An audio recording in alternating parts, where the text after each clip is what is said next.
عمل کی وجہ سے آپ اسلام میں داخل ہوئے تو اسلام کا کون سا عمل پسند آیا؟ نحمدہ ونصلی علی رسولہ الکریم، اما بعد۔ ایک غیر مسلم اسلام میں داخل ہوا تو لوگوں نے ان سے پوچھا کہ کون سی عمل کی وجہ سے آپ اسلام میں داخل ہوئے؟ لوگوں نے ان سے پوچھا کہ کون سی عمل کی وجہ سے آپ اسلام میں داخل ہوئے؟ آپ کو اسلام کا کون سا عمل پسند آیا؟ آخر وہ کون سی چیز تھی جو آپ اسلام میں داخل ہونے پر مجبور ہو گئے؟ تو انہوں نے جو جواب دیا ہے وہ سننے کے لائق۔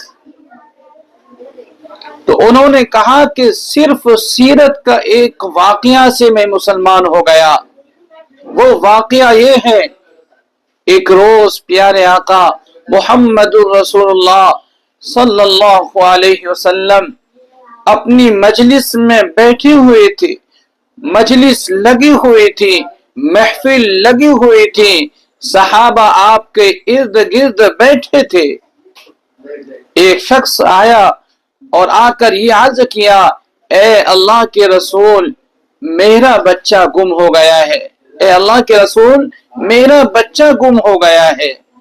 اے اللہ کے رسول، آپ دعا فرما دیں کہ میرا بچہ مل جائے۔ پیارے آقا صلی اللہ علیہ وسلم ابھی کچھ ارشاد فرماتے یا ان کے بچے کے لیے کچھ دعا فرماتے، اس سے پہلے اسی مجلس میں ایک شخص تھا، وہ کھڑا ہوا اور کہا کہ اے اللہ کے رسول، میں اس کے بچے کو پہچانتا ہوں۔ فرمایا کہ اے اللہ کے رسول، میں اس کے بچے کو پہچانتا ہوں، اس کا بچہ فلاں بچوں کے ساتھ فلاں باغیچے میں کھیل رہا ہے۔ میں نے اپنی نگاہوں سے ان کے بچے کو کھیلتا ہوا دیکھا ہے۔ یہ سننا تھا کہ جس کا بچہ گم ہوا تھا وہ فوراً وہاں سے کھڑا ہوا اور لپک کر جانے لگا، تیز جانے لگا۔ پیارے آقا صلی اللہ علیہ وسلم نے آواز دے کر ان کو اپنے پاس بلایا، ادھر آؤ۔ وہ قریب آیا۔ پیارے آقا صلی اللہ علیہ وسلم نے فرمایا کہ بہت تیزی جا رہے ہو۔ کہا کہ اے اللہ کے رسول، کئی دنوں سے بچے کو تلاش کر رہا تھا، اب جب بچے کی خبر مل گئی کہ میرا بچہ فلاں جگہ کھیل رہا ہے تو اپنے بچے کو دیکھنے کے لیے اپنے بچے کی محبت میں تیز چل کر جا رہا ہوں۔ آقا نے فرمایا کہ بڑی اچھی بات ہے، جاؤ، لیکن میری ایک نصیحت یاد رکھنا، جب تم وہاں پر پہنچو اور جب تمہاری نگاہ اپنے بچے پر پڑے تو نام لے کر پکارنا، بیٹا کہہ کر نہیں پکارنا۔ آقا نے فرمایا کہ جب تم وہاں پر پہنچو اور اپنے بچے پر نظر پڑے تو نام لے کر پکارنا، بیٹا کہہ کر نہیں پکارنا۔ کہ اللہ کے رسول، کہ اے اللہ کے رسول، اگر بیٹا کہہ کر کے پکار لیے تو اس میں حرج ہی کیا ہے؟